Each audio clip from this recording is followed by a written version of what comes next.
Jean-Luc Cantor-Sperver, je le disais, vous êtes philosophe, vous avez une longue carrière universitaire au service des idées et de la philosophie. Vous avez, croyez que pour moi, c'est un des postes les plus éminents qui soit, vous avez dirigé l'École normale supérieure. Respect.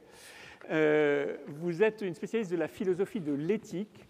Vous avez écrit sur la guerre juste. On verra avec le général Lecointre si ça peut exister, la guerre juste. Et vous avez une vision proche du libéralisme. Et autre raison pour laquelle je vous respecte énormément, vous êtes éditorialiste au journal L'Opinion.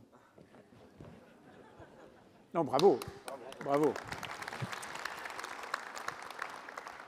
Nicolas Bouzou, économiste, créateur du cabinet Altares. Alors Nicolas, on est confrères sur l'antenne d'Europe 1. Vous allez dire que j'ai invité que des copains. Non, on n'a jamais fait la guerre ensemble, en général. Donc on ne travaille pas tous ensemble sur cette table ronde. Vous êtes un auteur prolifique, extrêmement prolifique d'ouvrages, une quinzaine d'ouvrages.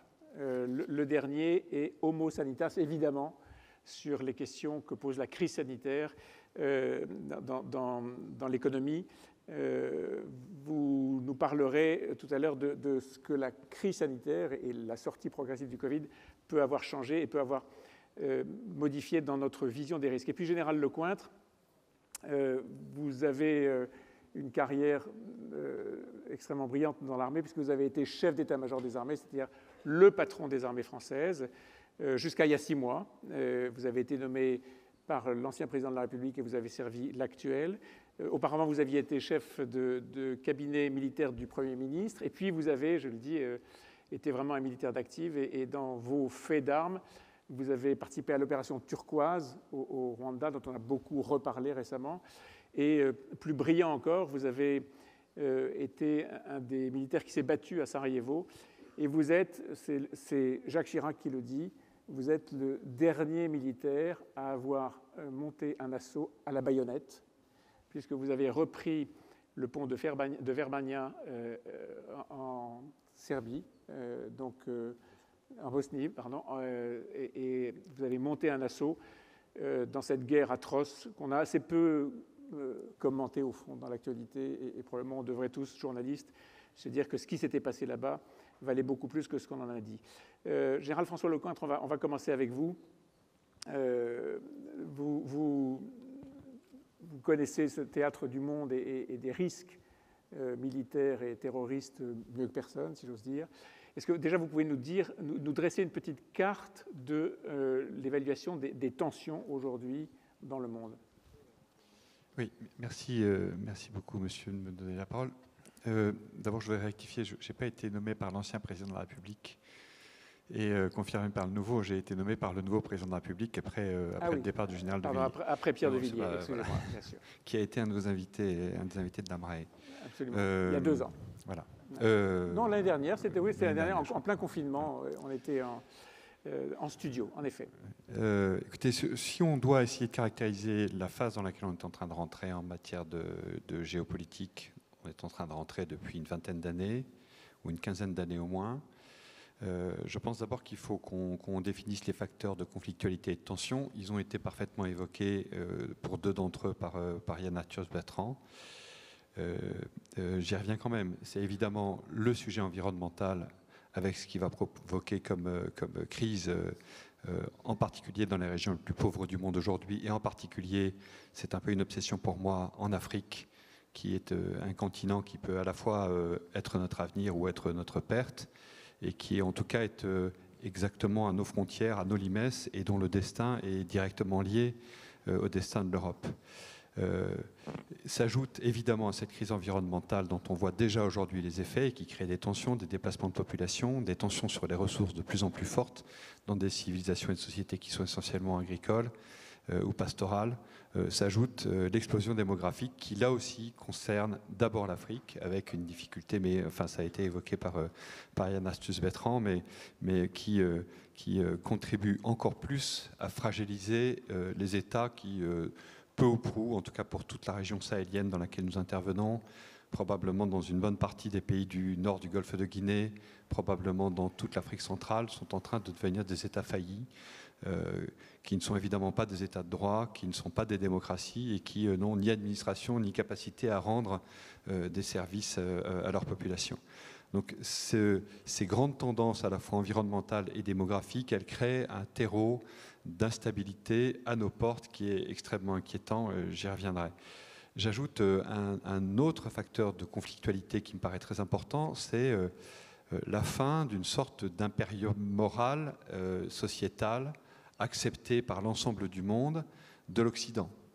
Nous sommes un pays, nous sommes un ensemble de nations, nous sommes une sorte de civilisation occidentale, me semble-t-il, qui n'impose plus le respect et qui n'est plus prise en référence par l'ensemble des acteurs du monde qui, jusque-là, considéraient qu'à la fois nos modes de vie, nos valeurs et le droit qui permettait d'imposer un ordre du monde était acceptable et aujourd'hui l'ensemble des acteurs contestent cela et je pense que cette crise morale et sociétale et sociale de l'Occident est sans doute un des principaux facteurs de conflictualité dans le monde qui vient parce qu'il encourage toutes les audaces. Ensuite, il y a, et ça aussi c'est très important, des nouveaux facteurs de conflictualité, des nouveaux domaines de conflictualité qui sont en train d'émerger. Il y a le domaine informationnel qui est très important, en particulier parce qu'il touche directement nos sociétés démocratiques et qu'il touche nos opinions publiques qui sont extrêmement sensibles à cette manipulation. Il y a le domaine cyber. Je pense que vous aurez l'occasion tous d'en reparler à de multiples reprises. Je pense que la France, avec un peu de retard, s'est réveillée. Malgré tout, on essaye de rattraper le retard qui a été le nôtre. Mais les attaques cyber sont extrêmement importantes. Le risque cyber est extrêmement important. Et j'y reviendrai, c'est un domaine de conflictualité dans lequel il est très difficile de fixer de nouvelles règles, de les faire admettre et de réguler l'exercice de la violence d'État et de réguler la mise en œuvre de la force.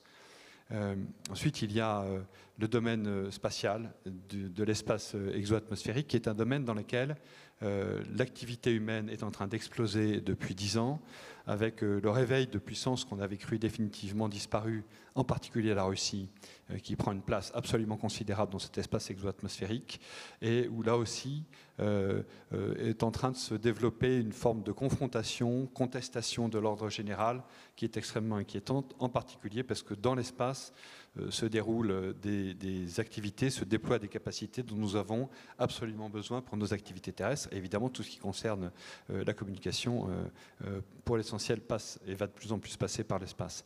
Et puis, il y a le domaine sous-marin, qui est un domaine très important, des espaces qu'on est en train de découvrir, dont on découvre qu'ils sont de plus en plus explorés et maîtrisés par les grandes puissances technologiques, que la Chine s'y intéresse beaucoup, que les États-Unis y sont très présents, que la Russie, là aussi, comme elle l'a fait dans le domaine du cyber ou comme elle l'a fait dans le domaine spatial, est devenue un des principaux acteurs mondiaux. Ce domaine sous-marin qui est à la fois un domaine de flux d'informations absolument essentiel et un domaine de ressources très important. Donc dans ces domaines-là se développe aujourd'hui une confrontation, une nouvelle forme de conflictualité que je pense qu'on peut essayer de définir assez vite. Je ne voudrais pas être trop long, mais je pense qu'il est important de le dire, qui s'ajoute aux autres formes de conflictualité. La forme de conflictualité à laquelle nous sommes tous habitués, ou de risque ou de violence depuis maintenant une vingtaine d'années, c'est le terrorisme. Ce terrorisme continue d'exister, plus que jamais, et même quand on pense avoir abattu l'hydre terroriste ou vaincu Daesh, il se reconstitue d'ores et déjà, il est en train de se reconstituer en Syrie, il se reconstitue en partie en Irak, il se reconstitue en Turquie, mais au-delà de ce risque-là, qui, vous le savez, est un risque d'autant plus prégnant qu'il rejoint cette sphère informationnelle que j'évoquais tout à l'heure, avec une capacité d'influence terroriste très forte, qui fait naître dans nos sociétés et dans nos populations une forme de volonté ou d'envie terroriste presque spontanée. Mais à cette menace-là, qui est bien l'expression aussi de ce que j'évoquais tout à l'heure, c'est-à-dire de la fin de cet impérium et de cette domination, et de cette exemplarité, de ce modèle occidental reconnu comme tel, et de ces valeurs civilisationnelles occidentales. Et évidemment, ce terrorisme, c'est d'abord un terrorisme islamiste, qui conteste le matérialisme occidental et qui conteste notre vision des choses. Et je crains malheureusement que, compte tenu de l'affaiblissement de nos valeurs, ce terrorisme trouve de plus en plus de partisans et cette expression d'un terrorisme islamiste soit de plus en plus vive. S'y ajoutent d'autres formes de conflictualité qui ne sont pas les conflictualités classiques, mais qui sont des conflictualités de contestation de l'ordre établi. Voilà. Quand la Turquie décide d'aller interdire la prospection des pétroliers français dans l'espace de territoire maritime de Chypre, par des actions de force, la Turquie conteste l'ordre international, conteste le droit international maritime et se pose en situation de monter en tension vis-à-vis des acteurs d'abord économiques qui veulent intervenir dans cette zone, mais qui s'opposent aussi en contestation de la vision européenne, de la vision occidentale, du droit international maritime et du droit international de manière générale. Cette contestation, comme elle s'exprime dans ces domaines-là, que sont le cyber, que sont le domaine informationnel, que sont le domaine spatial, dans lesquels les nouvelles règles, les nouvelles normes qui régissent les comportements internationaux sont à la fois contestées et mal établies, eh bien, des agressions peuvent se faire, des agressions de contestation, sans qu'elles soient clairement attribuées et sans que les États occidentaux ou sans que les nations assemblées puissent réagir clairement, puissent tracer une ligne rouge et puissent désigner un ennemi qui, dans cette, encore une fois, phase de contestation, établit une relation de bras de fer, conteste ce qu'il considère comme une domination illégitime et nous met en situation de faiblesse de plus en plus. Donc cette nouvelle forme de contestation, cette nouvelle forme de conflictualité, elle nous contraint, nous, à essayer d'imaginer des façons d'y répondre avant d'entrer dans ce qui va être ensuite rapidement des confrontations dans lesquelles on est déjà arrivé aujourd'hui.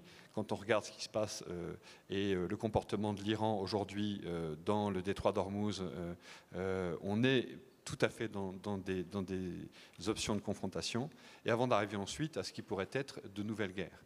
Voilà ce que je voulais tracer comme phase dans laquelle nous sommes et qui succède à l'utopie à laquelle nous avons cru un temps, d'un droit international unanimement reconnu, d'une vie internationale régulée par ce droit entre un ensemble de pôles qui permettaient de trouver des équilibres, et puis d'intervention de l'ONU, j'en parlais avec Mme Campos-Sperber à l'époque, de la communauté internationale qui serait là en gendarme du monde pour faire respecter un droit unanimement reconnu et unanimement considéré comme valide. Tout cela est fini, et les raisons que je vous ai dites, et en particulier, je pense, cette contestation, ces audaces que s'offrent aujourd'hui de nouveaux acteurs est réellement inquiétante. Alors, quelles sont les zones de tension? Et je terminerai par là. Oui. D'abord, il y a évidemment, je l'ai dit, la Méditerranée orientale et toute la zone du Moyen-Orient, avec le sujet qui n'est toujours pas réglé avec l'Iran, qui n'est toujours pas réglé et qui va croître avec la Turquie. Il y a ce qui est aujourd'hui la réorientation de la grande confrontation dans laquelle les États-Unis s'affrontent avec la Chine et dans laquelle les États-Unis prétendent mettre tous leurs alliés occidentaux au garde à vous. Et je pense qu'il faut lire la crise ukrainienne aujourd'hui à travers ce prisme-là. Ouais. Ça me paraît extrêmement important. Il y a ensuite la confrontation avec la Russie. Mais on pourra y revenir si vous le souhaitez, pour des raisons qui, à mon avis, ne sont pas aussi inquiétantes qu'on peut le penser.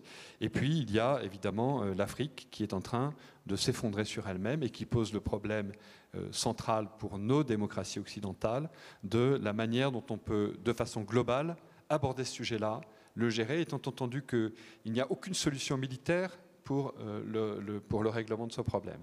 La solution, elle passe par la mise en place d'états de droit, par la mise en place d'états légitimes qui soient en mesure d'assurer le développement de contrées entières et l'envie des populations qui y vivent de rester dans ces pays dans lesquels elles auront un espoir de vivre. La dimension militaire de ces opérations est relativement mineure et pourtant c'est la seule que nous arrivions aujourd'hui à mettre en œuvre, péniblement, ouais. En essayant d'entraîner nos partenaires européens, en essayant d'entraîner la communauté internationale et les armées partenaires de ces pays. Voilà, j'étais un peu long, mais... Non, c'était parfait, c'était très intéressant. Merci beaucoup, Général. Deux questions d'actualité. Aujourd'hui, on parle énormément de l'Ukraine. on parle aussi beaucoup du Mali. Entre ces deux risques, s'il fallait, imaginons vous êtes sur une carte d'état-major, pardon de l'analogie, et vous avez des troupes à placer ici, c'est un jeu, vous avez des troupes placées plutôt du côté de l'Ukraine ou plutôt du côté du Mali? Donc je place les troupes, mais encore une fois, votre question est biaisée. Je pense que le risque malien est plus important parce que va se produire un effet domino que nous pressentons depuis déjà plusieurs années entre le Mali, le Burkina Faso, c'est en train de se faire, le Niger demain, et puis l'ensemble des pays du nord du golfe de Guinée, avec à la fois un effondrement de ces États sur eux-mêmes, des problèmes démographiques, des problèmes d'islamisation croissante et assez violente, et des problèmes de poussée migratoire vers l'Europe qui vont être extrêmement inquiétants. Le sujet, pour moi, le sujet ukrainien et le sujet de la Russie, est un bras de fer, mais je dirais une sorte de dialogue de force qui aboutira, je n'en doute pas, à un rétablissement de posture, et parce qu'il s'agit de posture entre l'OTAN, avec la question de l'Union européenne ou de l'Europe dans l'OTAN, les États-Unis et la Russie.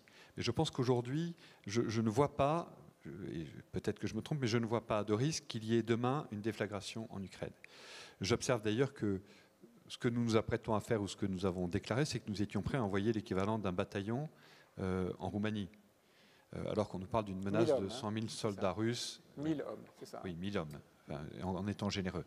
Donc je mais pense que c'était un geste politique, c'est une façon de dire... exactement dans un dialogue politique et dans une grammaire très, très particulière de la diplomatie, avec la volonté très certainement de la Russie et en particulier de M. Vladimir Poutine de rétablir et de remarquer des limites qu'il considère avoir été franchies par l'OTAN, en particulier depuis plusieurs années. Et c'est vrai que l'OTAN, malgré tout ce qu'a pu faire ou voulu faire la France, depuis la déclaration du président de la République qui a déclaré que l'OTAN était en état de mort cérébrale, l'OTAN qui, comme toute institution, a vocation à persévérer dans l'être, se cherche des raisons d'être et des raisons d'exister. Et pas seulement les pays membres de l'OTAN, mais la structure elle-même cherche à tout prix à justifier de son existence et se trouver une légitimité.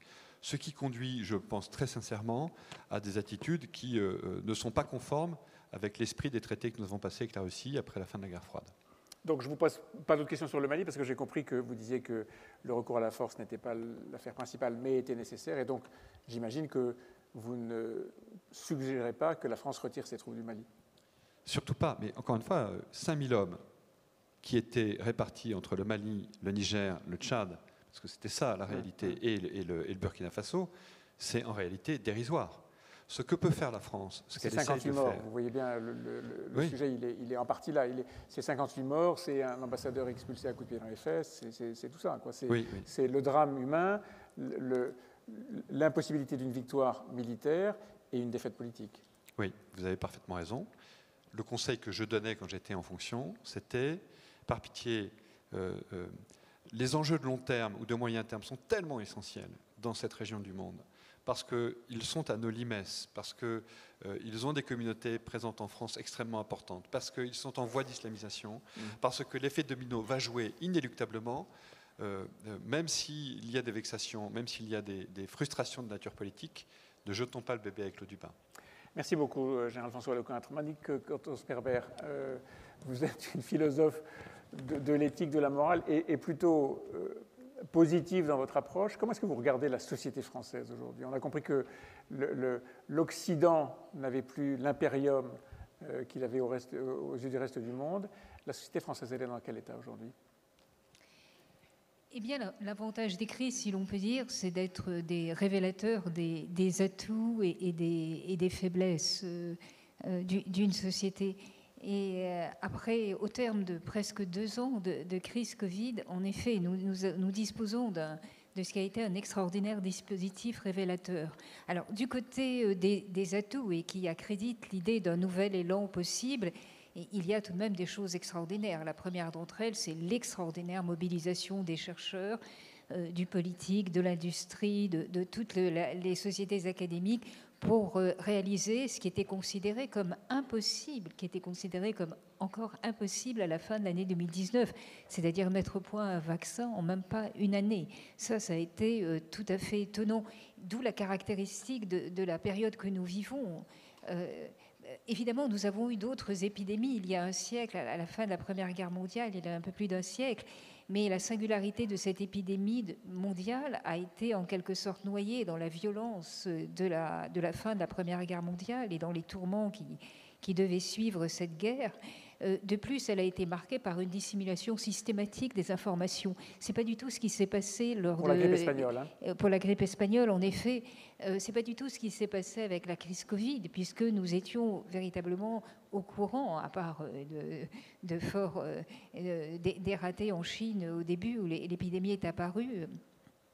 Mais sinon, tout le monde entier était au courant de ce qui se passait et au courant en temps réel. Il y avait vraiment un engagement collectif de transparence. Donc l'extraordinaire mobilisation de la recherche et la synergie du monde entre monde industriel et incitation d'État, on l'a vu avec le rôle de la BARDA aux États-Unis, de l'agence qui finance les innovations pharmaceutiques.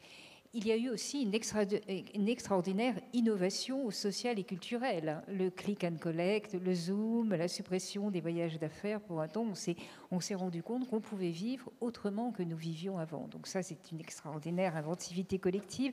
Il y a eu aussi le positionnement des États qui ont véritablement assumé leur responsabilité d'éviter la catastrophe et de permettre de donner tous les moyens financiers qui permettaient aux personnes et aux entreprises de passer ce cap.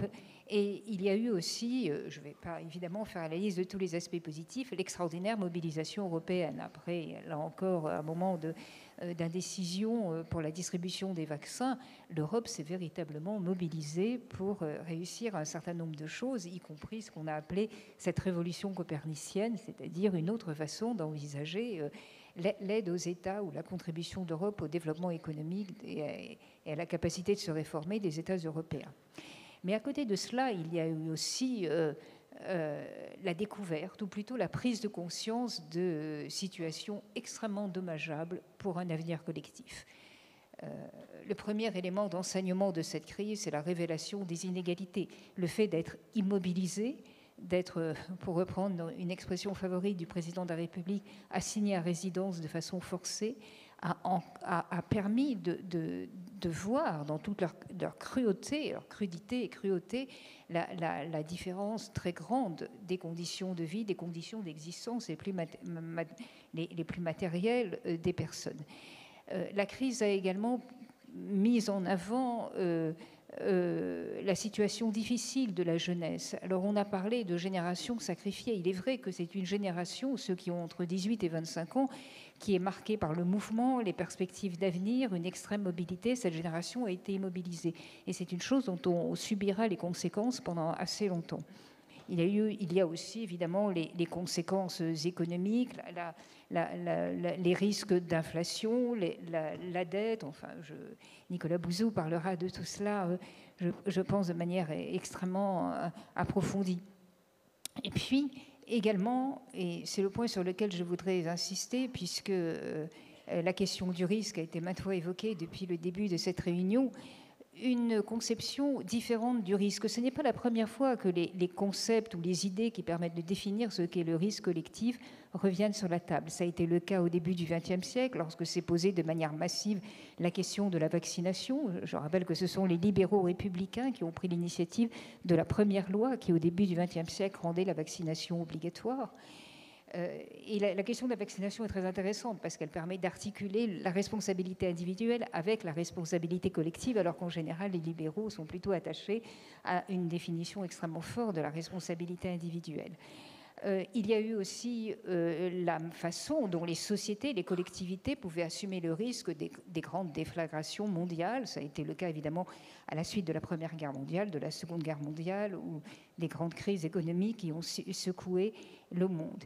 Il y a eu aussi, pour citer les grandes étapes, une nouvelle conception du risque qui est arrivée avec la prise de conscience des dangers du changement climatique, l'idée d'un principe de précaution, c'est-à-dire d'une capacité de prendre en compte non seulement les risques probables, mais les risques potentiels, c'est-à-dire les risques qui pourraient se produire, mais pourraient également ne pas se produire. Donc ça aussi, c'était une avancée considérable. Et Eh bien, je crois que cette crise Covid, elle a apporté encore quelque chose de nouveau dans la perception des risques. C'est le risque mondialisé, c'est-à-dire qu'il ne concerne pas simplement une communauté ou un ensemble de pays qui partagent les mêmes valeurs, mais l'ensemble du monde, et dans un contexte qui est aujourd'hui de plus en plus inquiétant. Toute la situation internationale et les risques majeurs qui permettent de penser que des conflits pourraient se produire ont été évoqués. Les risques qu'entraînerait le changement climatique a également été évoqué. Dans les deux cas, eh bien, on a affaire à la fois à des questions sur lesquelles, pour reprendre l'expression de Raymond Aron, il faut associer un très grand optimisme dans l'action, c'est inévitable, hein, puisque le pessimisme moral ou le pessimisme en matière internationale amène en général à la passivité, mais optimisme dans l'action auquel il faut associer la plus grande lucidité, et même une lucidité assez tragique dans l'examen de la situation. Or, ce qu'on constate, c'est que d'une part, une prise de conscience accrue de ces risques, ça c'est une très bonne chose, mais la tentative de se réfugier dans des solutions toutes faites qui sont quand même un petit peu inquiétantes. Alors, je les esquisserai à grands traits, et nous aurons peut-être l'occasion de revenir là-dessus lors de la discussion. En matière internationale, j'ai été très sensible à l'analyse qui a été faite, parce que, en effet, il me semble que la manière dont la guerre juste également a été comprise, c'est-à-dire la guerre sans risques moraux, sans risque de réputation, sans risque de condamnation internationale ou de condamnation par la postérité. C'était un concept de guerre qui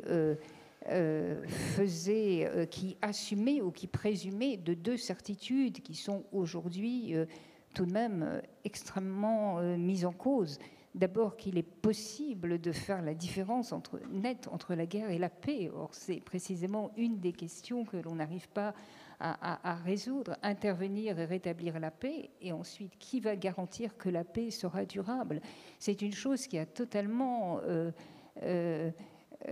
fracturer les concepts traditionnels dont on se servait pour penser les justes conflits ou la légitimité des conflits, et au-delà de cela, la légitimité de l'usage de la violence. Et il en est de même pour ce qui a trait à la question de l'autorité légitime. Dans la conception traditionnelle de la guerre est déclarée par une autorité légitime. Aujourd'hui, la guerre n'est même plus déclarée. La guerre se fait, la guerre se produit, la guerre arrive. Donc c'est vraiment, entre autres choses, c'est quelque chose, ce sont des éléments qui ont totalement changé la donne.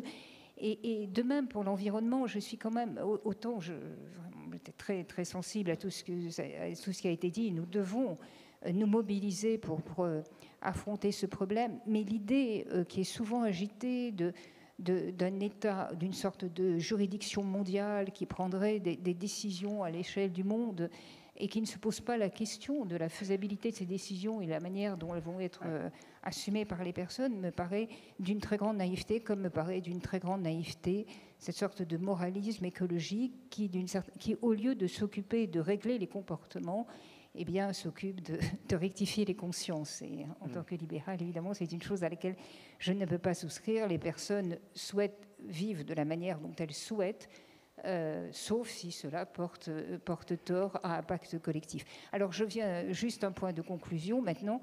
Ce qui m'a frappé dans cette crise Covid, et sur laquelle on n'a peut-être pas insisté jusqu'à présent, c'est tout de même, au fond, ce que Thucydide avait déjà analysé il y a presque 2500 ans, parce qu'avant de m'intéresser à l'éthique, j'ai une formation d'antiquisante. C'est ce que Thucydide appelait, puisqu'il consacre quelques pages dans son ouvrage unique et colossal, qui est la guerre, qui s'appelle la guerre du Péloponnèse, et qui raconte la guerre que se livrèrent Sparte et Athènes à la fin du 5e siècle, début du 4e siècle, avant l'ère chrétienne, où, au fond, ce qu'il retient de cette épidémie mystérieuse, plutôt il y a une forme de dysenterie que de peste, mais ce qu'il en retient, c'est la perte du sens des normes. il n'y a plus de normes collectives. Quand il y a une épidémie, il n'y a plus de représentation de l'avenir. Quand il n'y a plus de représentation de l'avenir, les promesses, les engagements ne valent plus rien. La parole ne vaut plus rien. Tout ce qui peut être stabilisé dans les relations humaines ne vaut plus rien. Les normes sont totalement pulvérisées, d'où cette situation d'anomie, d'effritement des normes, qui était évidemment une menace majeure dans nos sociétés, avec ce qu'on appelle la polarisation, l'opposition entre les groupes sociaux que nous connaissons aujourd'hui. Alors beaucoup de personnes, et d'ailleurs ça avait été anticipé déjà par un sondage fameux qui a eu lieu en 2018, où une majorité de Français trouvaient que le meilleur régime était un régime autoritaire et considéraient que la démocratie avait fait son temps. Beaucoup de personnes en sont arrivées à l'idée que d'une certaine façon, l'idéal de la démocratie libérale, représentative, avec ses contre-pouvoirs, ses autorités indépendantes, sa consultation, son goût du pluralisme, avait passé son temps, que les risques que nous affrontons sont tels aujourd'hui en matière de politique internationale, en matière de changement climatique, en risque migratoire, risque épidémique, que le temps est venu des décisions fortes, concentrées, une forme, au fond, du despotisme éclairé, de ces démocraties qui se gouvernent avec, avant tout, un objectif d'efficacité plutôt que de maintien des libertés collectives. Alors cette idée est très séduisante et manifestement, elle séduit beaucoup, y compris... C'est un peu ce qu'on a appelé la démocrature. La démocrature, la démocratie libérale. En Europe, certains pays se laissent tenter. Notre pays n'est peut-être pas totalement à l'abri de ce type de tentation aussi, dans le reste du monde également. Je voudrais, au fond, si j'ai un seul message d'espoir à transmettre, c'est d'éclairer sur le genre sur les conséquences extrêmement néfastes de ce genre de tentation intellectuelle. Parce qu'une gestion centralisée qui justifierait par l'efficacité un extrême centralisme de la décision politique et au fond un amoindrissement des exigences du pluralisme et de la démocratie amènerait à une impasse. Pourquoi ? Parce que dans les sociétés d'aujourd'hui, dans notre pays, mais même à l'échelle du monde, la complexité est telle qu'on ne peut pas avoir accès aux informations pertinentes, on ne peut pas délibérer de manière adéquate et on ne peut pas décider en tenant compte de toutes les conséquences à venir sans échange, sans pluralisme et sans confrontation. Nul n'a accès à la totalité des informations qui légitimeraient une décision. Donc, aussi intelligent que soit le gouvernant, aussi bien entouré soit-il, à un moment, il finira par se tromper et sans contre-pouvoir, ce sera une erreur qui deviendra une politique jusqu'à produire des conséquences catastrophiques. Un deuxième élément qui amène à être extrêmement réservé à l'égard de cet idéal qui se répand de plus en plus de la concentration de la décision politique, tout à fait opposée aux valeurs du libéralisme, c'est le fait que, inévitablement, toute détention du pouvoir amène à gérer des intérêts particuliers et produit des formes de corruption. La grande idée platonicienne que les philosophes ou les plus intelligents seraient ayant la seule capacité de décider correctement, de décider sans jamais se tromper en matière politique, deviendraient les rois, évidemment, avait une contrepartie qu'on a tendance à oublier lorsqu'on parle de l'idéal platonicien, c'est que ces gouvernants étaient dépouillés de tout bien. Ils n'avaient rien, ils ne possédaient rien, ni enfants, ni femmes, ni biens. Donc c'est évidemment une situation, parce que Platon voyait dans la toute possession privée, quelle qu'elle soit, même relationnelle, une inévitable certitude de la corruption des gouvernants. Donc ces deux conditions, parmi beaucoup d'autres, doivent rester dans les esprits pour condamner, ou du moins justifier le plus grand scepticisme à l'égard de ce type de solution politique. Je continue à penser que des gouvernants avisés, des gouvernants respectant les institutions que nous avons, que l'histoire nous a permis de forger, qui nous ont été données, ou que nous nous sommes donnés comme un héritage, qui sont les institutions de la démocratie libérale, sans cesse renouvelées, sans cesse adaptées aux défis contemporains, et le meilleur pari que nous puissions faire pour l'avenir. Merci beaucoup, Monique Antosperber. Merci. Nicolas Bouzou. la situation économique, c'est un peu votre spécialité, décrypter, lire les rapports et essayer de scanner un petit peu tous les chiffres. Aujourd'hui, est-ce que, au sortir de cette crise folle, invraisemblable, insensée, au sens où elle n'avait pas de sens, l'idée que tous les gouvernements du monde décident d'arrêter les économies, d'arrêter de produire, cette idée n'avait effectivement pas de sens.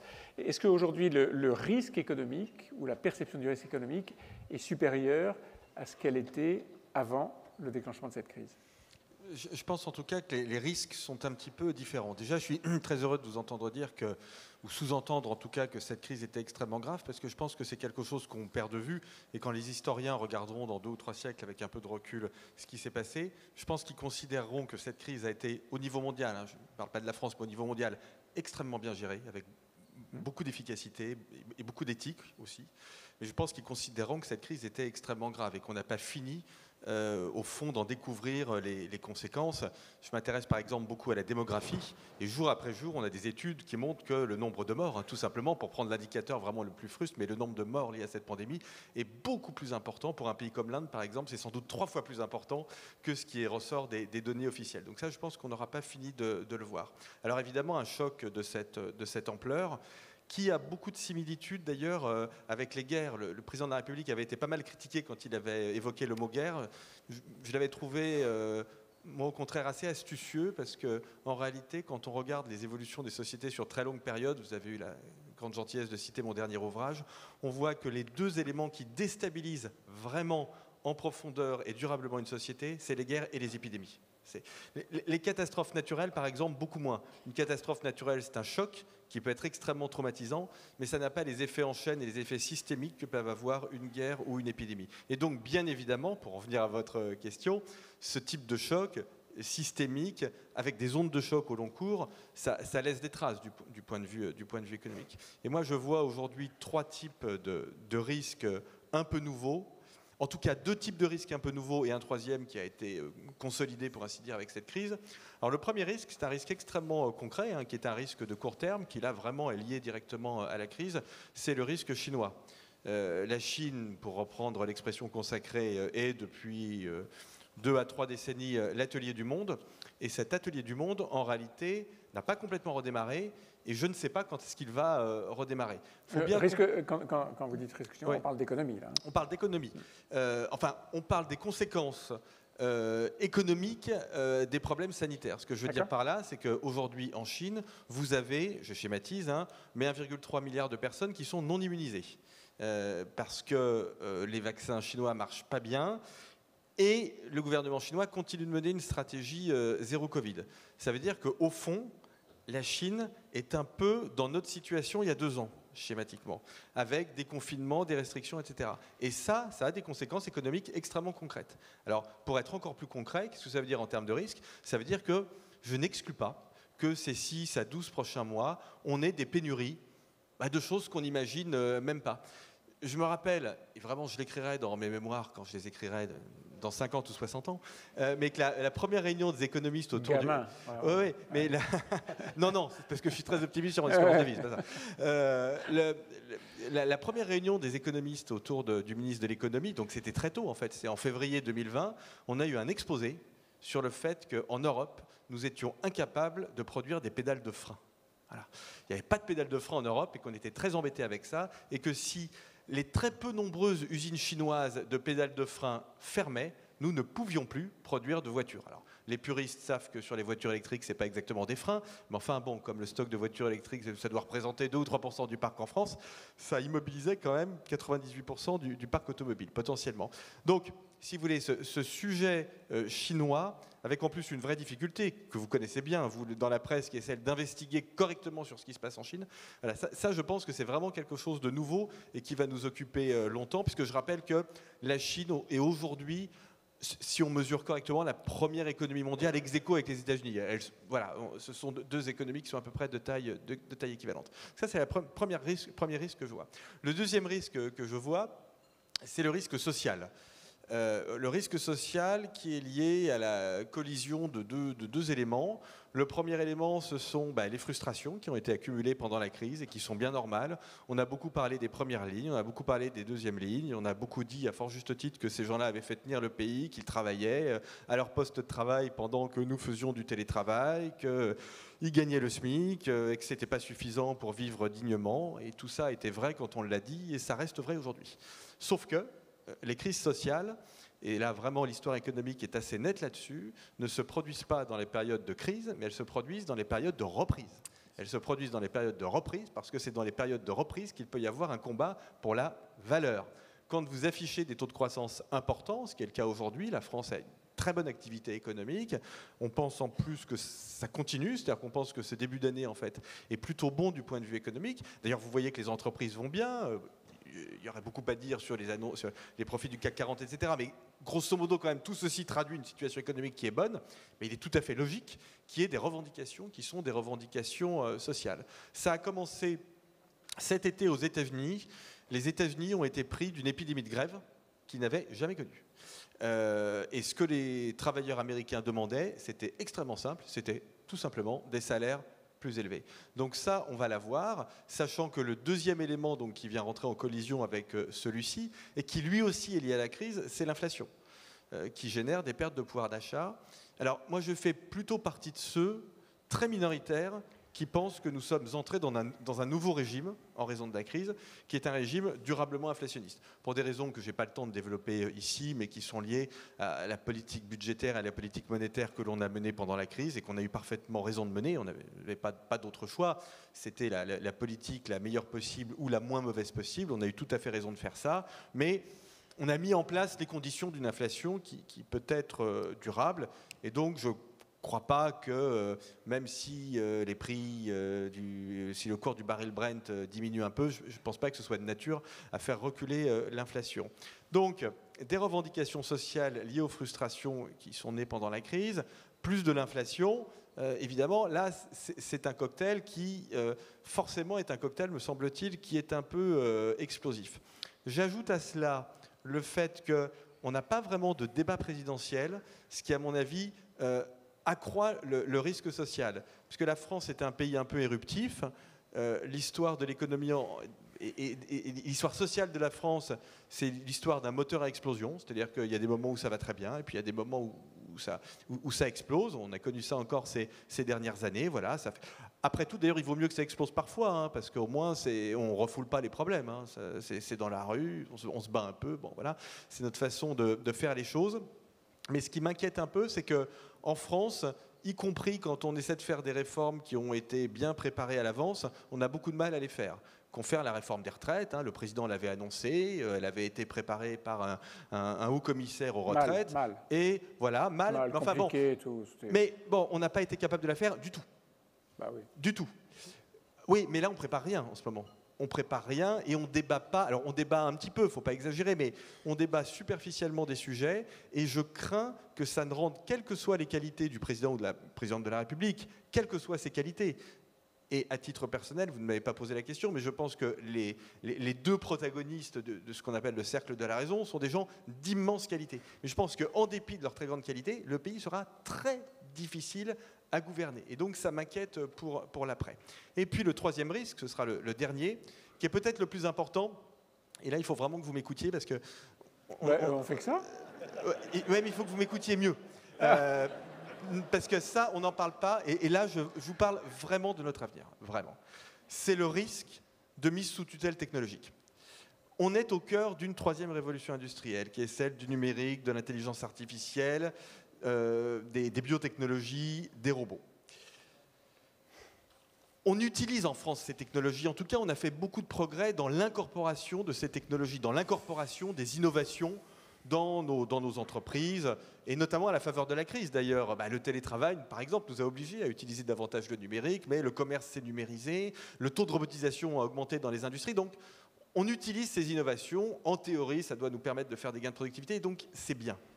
Mais on ne produit pas ces innovations. On n'en produit aucune. Sur les 10 plus grandes entreprises du monde aujourd'hui, 8 sont des entreprises de tech. Vous n'en avez aucune qui soit une entreprise européenne. Je regardais ce matin, c'était l'objet de mon édito avant le vôtre, sur Europe 1, sur les licornes. C'est formidable, les licornes en France, ces entreprises qui ont une capitalisation de plus de 1 milliard d'euros. C'est très bien, on en a une vingtaine, c'est formidable. Mais, pardon de le dire un peu brutalement, elles sont surtout dans les loisirs, elles sont dans les paris sportifs, elles sont dans la culture. Et c'est très bien, les paris sportifs, c'est bien, hein, j'ai pas de problème avec ça. Ouais, ici, mais oui. la deep tech et les robots, c'est mieux. Ouais. Voilà, je vous le dis comme je le pense. L'informatique quantique, c'est encore mieux que les paris sportifs du point de vue de l'intérêt général, du point de vue de notre avenir. Et ces licornes, je m'arrête Nicolas, je m'arrête dans 20 secondes, mais ces licornes, c'est bien, mais elles sont petites. Une licorne, c'est 1 milliard. On n'a pas une décacorne, c'est-à-dire qu'on n'en a pas une seule à 10 milliards, pas une seule. Les GAFA valent 2000 milliards. Vous voyez, donc, vous voyez le chemin qu'il nous reste à faire. Et ça, c'est un vrai risque. Alors c'est un risque, ce n'est pas une certitude. On peut encore faire des choses dans le domaine de l'environnement, dans le domaine du nucléaire, on en parlait tout à l'heure avant d'entrer sur scène. Il y a vraiment des sujets sur lesquels en France, on peut être bien positionné. Mais ça doit nous empêcher de dormir parce que, en fait, c'est notre avenir qui est en train de se jouer. C'est vraiment l'avenir de la France. Est-ce qu'on accepte d'être des sous-traitants et on peut être heureux et riche en étant des sous-traitants? C'est possible. Ou est-ce qu'on choisit au fond, d'être nous-mêmes des acteurs de cette révolution industrielle? Au fond, est-ce qu'on accepte de subir l'histoire, tout en sachant qu'on peut être heureux en subissant l'histoire, ou est-ce que l'on veut faire l'histoire? C'est ça, le grand enjeu qui se pose, je crois, hein, à la démocratie française aujourd'hui, et à l'Europe d'ailleurs en règle générale. Et à l'Europe, merci beaucoup.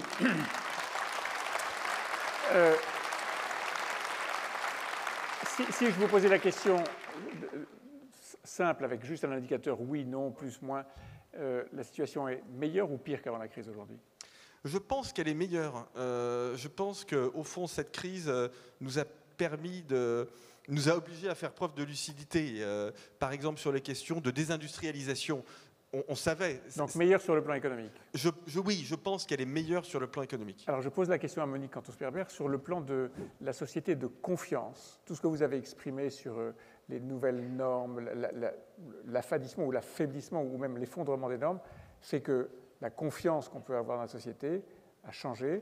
Est-ce que la situation aujourd'hui est meilleure ou pire par rapport à ce qu'elle était avant la crise? Prenez votre micro. Je vous répondrai qu'elle est contrastée. D'une certaine manière, la confiance, une certaine forme de confiance est revenue parce que l'État très vite a réagi et a aidé les personnes, les entreprises à assumer les conséquences de ce qui se passait. Mais en revanche, en matière d'esprit collectif, je pense qu'elle s'est plutôt détériorée.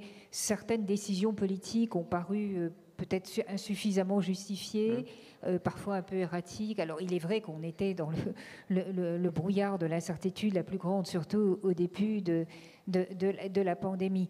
Mais il reste que des formes de consensus social, de conviction collective, de réseau partagé auraient pu être beaucoup plus présentes. Or, ce sont des ciments de la confiance. Et puisque j'ai l'honneur de tenir ce micro, je voudrais réagir à ce que vient de dire Nicolas Bouzou. Je suis totalement en accord sur l'analyse de la dépendance technologique et je voudrais insister sur le paradoxe français, parce que pour ce qui a trait à la recherche fondamentale, en particulier en matière d'optique quantique la France est vraiment un des pays leaders. Nous avons eu 3 prix Nobel dans les 30 ans qui viennent de s'écouler, même pas les 20 ans, sur précisément les recherches qui vont conduire à construire l'ordinateur quantique ou les ordinateurs quantiques, puisqu'on change véritablement de concept quant à la manière dont ce sera réalisé. Le problème de la France, c'est le fait que la recherche fondamentale est très mal liée à l'industrie. Toutes les chaînes de valorisation et de transfert de technologie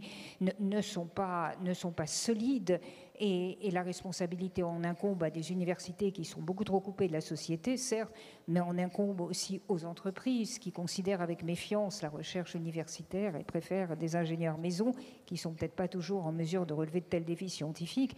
Et la responsabilité en incombe aussi à l'État. À propos des vaccins, il y avait aux États-Unis, il y a eu une agence nationale qui a financé la construction des usines de fabrication alors que les essais de phase 2 n'avaient même pas commencé. 10 milliards de dollars. Voilà, c'est une prise de risque colossale que ni la France ni même l'Europe n'a été capable de faire. On moque d'ailleurs beaucoup traditionnellement Donald Trump pour tout ce qu'il a fait de ridicule, mais il a pris une décision début mars 2020, c'est-à-dire au tout début de la pandémie, 10 milliards de dollars sur la table, on construit des usines et on lance le vaccin. Mais il l'a prise d'autant plus facilement qu'il s'est appuyé sur un ensemble d'institutions de financement de la recherche qui étaient déjà là et surtout du passage à l'industrie.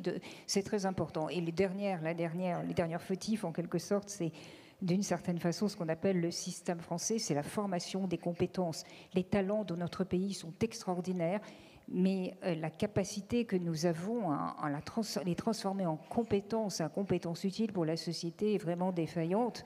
J'étais très frappée, juste une anecdote personnelle, quand je dirigeais l'École normale supérieure, de voir à quel point nos élèves en mathématiques, en physique, étaient extraordinairement formés. Dès qu'ils allaient dans les universités américaines, très vite, on s'étonnait de leur talent, de leur capacité. Mais en revanche, comme l'a rappelé Nicolas, la recherche fondamentale, l'intelligence est en France. Les innovations technologiques sont aux États-Unis. Il faut absolument, c'est le défi pour les années qui viennent, que nous arrivions dans notre pays à construire ce lien entre la recherche et l'application. Merci beaucoup, Général Lecointre. Une dernière question, et je vous demande si vous pouvez répondre rapidement. Vous avez cité dans votre description du monde, bien sûr la Russie, bien sûr la Chine, bien sûr l'Afrique, le Sahel. On a passé un bon moment avec vous à survoler la planète. Vous n'avez pas parlé de l'Europe en tant qu'entité. Est-ce qu'aujourd'hui, l'idée d'avoir une défense européenne face à ces menaces mondiales est une lubie ou un rêve réalisable? Non, je pense que ce n'est ni une lubie ni un rêve, c'est une obligation. Alors qui est difficile à réaliser, bien sûr, mais encore une fois, l'avantage de l'Europe, c'est qu'elle doit être capable, sur des crises qui sont des crises globales, d'intervenir dans toutes les dimensions, ce que ne fait pas l'OTAN, par exemple, ou ce que ne font pas d'autres alliances. Et c'est ce qui doit être sa force. Ce qui, moi, me semble être un facteur d'optimisme, c'est la prise de conscience que commencent à avoir les Européens, que commencent à partager les Européens, de ces dangers qui sont très immédiatement à leurs frontières. Encore une fois, je les ai évoqués tout à l'heure, je ne vais pas y revenir, qu'il s'agisse de l'Afrique, qu'il s'agisse de la Méditerranée, et cette prise de conscience d'un danger que nous allons tous devoir confronter ou auquel nous allons devoir nous affronter, à mon avis, crée les conditions d'une plus grande et d'une plus rapide évolution des structures d'une capacité de politique étrangère commune et de défense. Voilà. Merci beaucoup. Merci à tous les trois. Merci Monique Cantos-Pervers. Merci Nicolas Bouzou et vous. Général François Lecointre, merci.